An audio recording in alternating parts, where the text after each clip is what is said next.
A maid stood frozen in the grand hallway as a hand flew across her face with such force that the diamond ring left a thin line of blood on her cheek, and what happened in the next 60 seconds would expose secrets worth millions. The young woman in the black and white uniform didn't cry out. She didn't fight back. She simply stood there, trembling, as the woman in the glittering red dress raised her hand again. Before we dive in, drop your city in the comments. We'd love to know where you're watching from. And don't forget to like and subscribe so you never miss another powerful story like this. Now let's continue. The Peterson mansion sat on top of Crown Hill, the richest neighborhood in the entire city. Everyone who drove past those tall iron gates wondered what life was like inside. They imagined parties with champagne fountains and rooms filled with gold. They imagined happiness wrapped in silk and diamonds. They were wrong. Inside that mansion, a war was brewing, and like all wars, it started small, with jealousy, lies, and a slap that echoed through marble halls. The maid's name was Emma.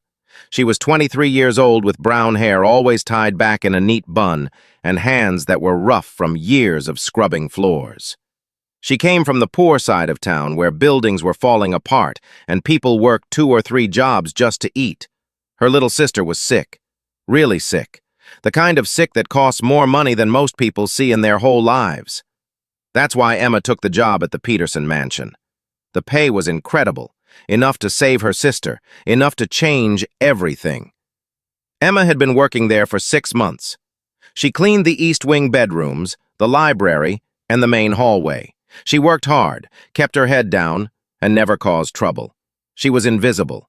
That's what maids were supposed to be, invisible. But someone noticed her anyway. James Peterson was the owner of the mansion, 30 years old, handsome, and so rich that he could buy a car without checking the price. He owned hotels, restaurants, and half the office buildings downtown. His face was on magazine covers. His name was on buildings. He was the kind of man who could have anything he wanted with a snap of his fingers, and he was engaged to the most beautiful woman in the city. Victoria Chen was her name. She was 26 with perfect black hair that fell in waves down her back and a smile that had launched 1,000 perfume commercials. She was a model, an influencer, and the daughter of another rich family. When she walked into a room, everyone stopped and stared. She wore clothes that cost more than cars. Her engagement ring could have fed a small country. She was also the cruelest person Emma had ever met. Victoria moved into the mansion 3 months before the wedding. From day one, she treated the staff like dirt under her expensive shoes. She threw things when her coffee wasn't hot enough. She screamed when her bathwater was 1 degree too cold. She fired people for looking at her wrong.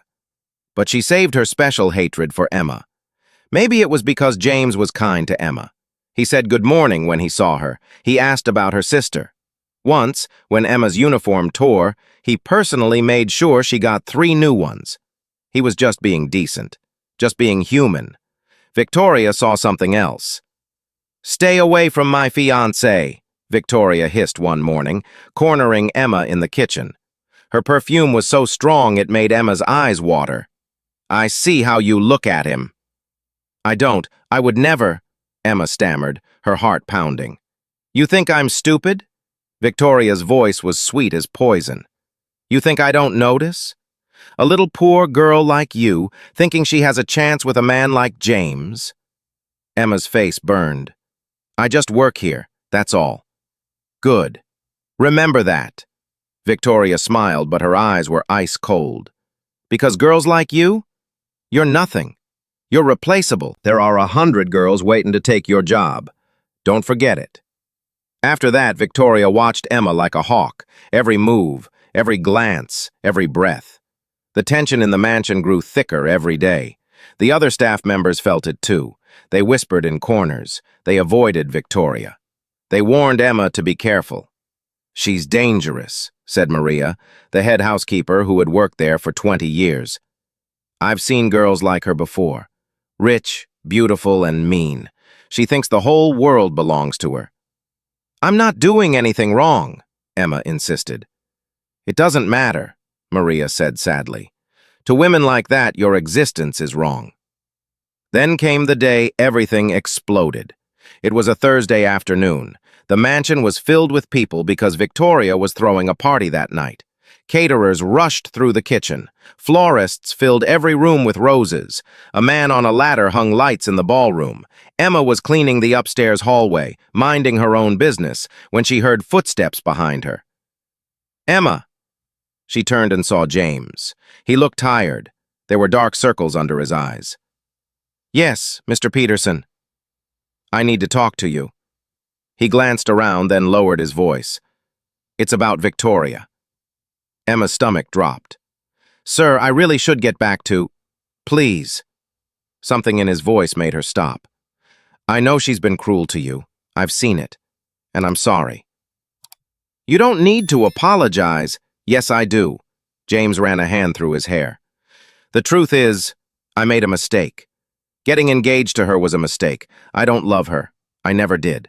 It was arranged by our families, business, money, all the things that don't matter." Emma's heart started racing. This was dangerous territory. "Mr. Peterson, you really shouldn't be telling me this. I know, but you're the only person in this house who feels real." He looked at her with those kind brown eyes. "Everyone else just wants something from me. Money, status, photos for their social media. But you actually listen when I talk. You see me as a person, not a bank account." Emma didn't know what to say. "I'm going to break off the engagement," James said firmly. "After tonight's party, I'll announce it. I don't care what our families say.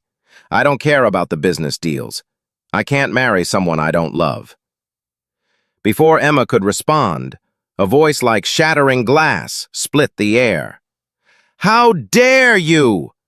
They both spun around. Victoria stood at the end of the hallway in her red sequined dress, her face twisted with rage. She must have heard everything. "Victoria!" James started. But Victoria wasn't looking at him. She was staring at Emma with pure hatred burning in her eyes. "You little snake," Victoria whispered. Then she screamed, "You disgusting little snake!" She charged down the hallway like a storm, her heels clicking against the marble like gunshots. Emma backed away, but there was nowhere to go. Victoria grabbed Emma by the shoulders and shook her. "You think you can steal him from me? You think you can ruin my life?" "I didn't do anything," Emma cried. "Liar!" Victoria's voice echoed through the mansion.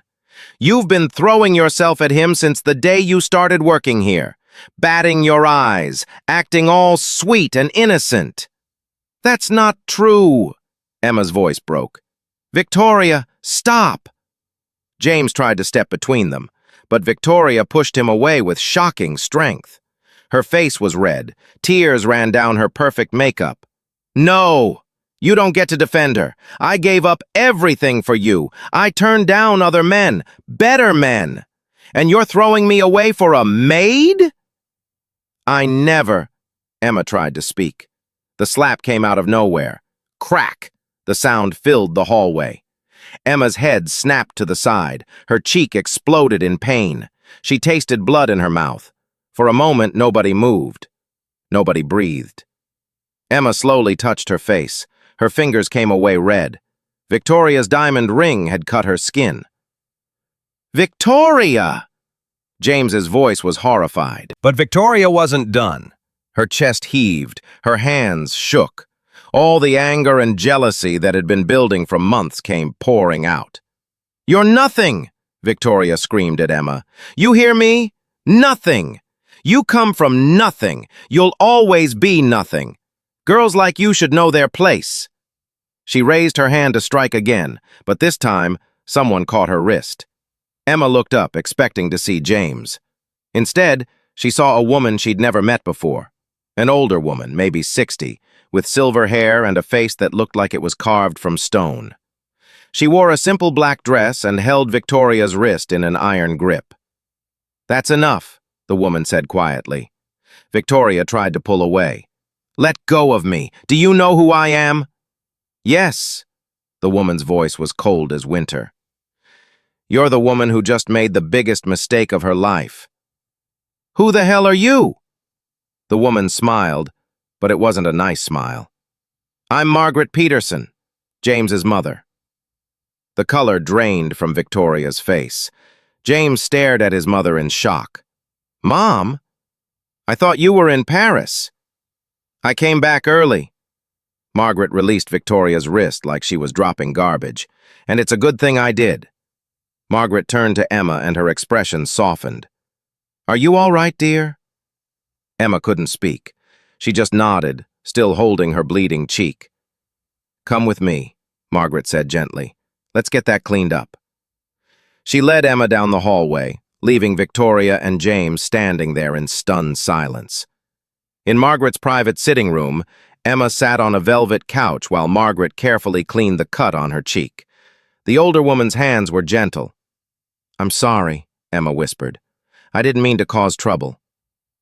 You didn't cause anything, Margaret said firmly. That woman's been showing her true colors for months. I've been watching. You have? Margaret nodded. I have cameras throughout the house. Security. I saw how she treated you, how she treated all the staff. I saw everything. Emma's eyes widened. My son may be brilliant in business, Margaret continued, but he's blind when it comes to people. He thought he had to marry her because our families wanted it, because it made sense on paper. She shook her head. But I didn't raise my boy to marry someone cruel. What's going to happen? Emma asked. Margaret's smile was sharp. Watch and see. That night, the party went on as planned. The mansion filled with rich people in expensive clothes. They drank champagne and laughed and took photos. They had no idea a bomb was about to drop. Emma wasn't supposed to be there. Staff stayed in the kitchen during parties, but Margaret insisted she come. She even gave Emma a simple but elegant blue dress to wear. You belong here as much as anyone, Margaret said. At exactly 9 o'clock, James walked to the center of the ballroom. The music stopped. Everyone turned to look. Thank you all for coming, James said. His voice was steady, strong. I invited you here tonight because I have an announcement. Victoria stepped forward, smiling. She thought this was it. The big moment. The official wedding announcement in front of everyone who mattered. I'm calling off the engagement, James said clearly. Gasps filled the room. Victoria's smile froze on her face. What? She whispered. I can't marry you, Victoria, James continued. Not after what you did today. Not after I saw who you really are. James, wait! Victoria's voice was panicked now, but James kept talking. You assaulted one of my staff members. You cut her face. You screamed at her, humiliated her, all because of your own jealousy and insecurity. The crowd started whispering. Phones came out. This was going to be all over social media in minutes. She was trying to steal you, Victoria cried. I was defending what's mine. I'm not yours, James said coldly. I'm not anyone's. And that woman, Emma? She never did anything wrong. She worked hard. She was kind. She asked for nothing. He looked directly at Victoria. Everything you're not. Victoria's face went from red to white. Tears streamed down her cheeks, ruining her perfect makeup. You're going to regret this, she hissed. My family will destroy you. We'll pull out of every business deal. We'll ruin you. Let them try, Margaret's voice rang out. She stepped forward from the crowd. The Peterson family built our fortune from nothing. We don't need the Chens. But it seems the Chens need us. She smiled. Or should I mention that your family's company is drowning in debt? That you need this marriage to save yourselves from bankruptcy? Victoria's eyes went wide. That was supposed to be a secret. That's right, Margaret continued. I know everything. Did you really think I'd let my son marry into a family without checking the books first? She turned to the crowd. The Chens are broke. They've been faking wealth for years. This whole engagement was a business deal to save their failing empire. Phones were going crazy now. Everyone was recording. Victoria's perfect reputation was crumbling in real time. You're lying! Victoria screamed, but her voice had no power anymore. Security, James said calmly. "Please escort Miss Chen out." Two large men in suits appeared. They took Victoria by the arms. "Don't touch me!" she struggled. "I'll sue, But they were already walking her toward the door. The crowd parted like water. Everyone stared. Nobody helped her. As Victoria was dragged through the ballroom, she locked eyes with Emma one last time. The hatred there was terrifying. Then she was gone. The party erupted in whispers and gasps and excited chatter. This was the scandal of the year, maybe the decade. James walked over to Emma. The crowd watched, hungry for more drama. "I'm sorry," he said softly. "For everything you've been through, you didn't deserve any of it." Emma didn't know what to say. Her heart was pounding so hard, she thought everyone could hear it. "You don't have to work as a maid anymore," James continued. "If you want, I'd like to offer you a different position. My mother needs a personal assistant, someone smart, someone kind, someone we can trust." He paused. "The pay is triple what you make now." Emma's breath caught. Triple? That meant she could save her sister, she could help her mom, she could change everything. "And," Margaret added, stepping beside her son, "that comes with full health insurance for you and your family." Tears filled Emma's eyes. "Are you serious?" "Completely," Margaret said warmly. Emma looked at both of them. These people who barely knew her were changing her life. "Yes," she whispered. Then louder, "Yes, thank you!" Margaret pulled her into a hug. "Welcome to the family, dear." 6 months later, Emma stood in the same hallway where Victoria had slapped her. But everything was different now. She wore a nice business suit. Her hair was styled. She carried a tablet with Margaret's schedule. She was respected, valued, happy. Her sister was recovering. The treatment was working. Her mom had quit 2 of her 3 jobs. James had started dating someone new, a teacher from his old school. Someone kind and real. Someone who loved him for him, not his money. And Victoria? Her family's bankruptcy had gone public. Her modeling contracts dried up. She'd moved to another city trying to rebuild her reputation. The video of her being escorted out of the party had millions of views. She was a cautionary tale now, a reminder that beauty and cruelty don't buy happiness. Emma sometimes thought about that day. The slap, the blood, the fear. But mostly, she thought about what came after, the strength she found, the family she gained, the life she built. Because sometimes the worst moments lead to the best changes. Sometimes a slap is just the beginning of a better story. So, what do you think? Did Victoria get what she deserved? Should Emma forgive her? Have you ever seen someone's true colors come out when they felt threatened? Drop your thoughts in the comments below. And if you love emotional stories that show the truth about people, both the good and the bad, then subscribe to our channel. We share real stories about real emotions every single week. Stories about revenge, redemption, love, and justice. Hit that subscribe button and the notification bell so you never miss a story that might change how you see the world. Because remember, sometimes the people who seem to have everything are the ones with nothing inside. And sometimes the people who seem to have nothing are the ones who have everything that matters.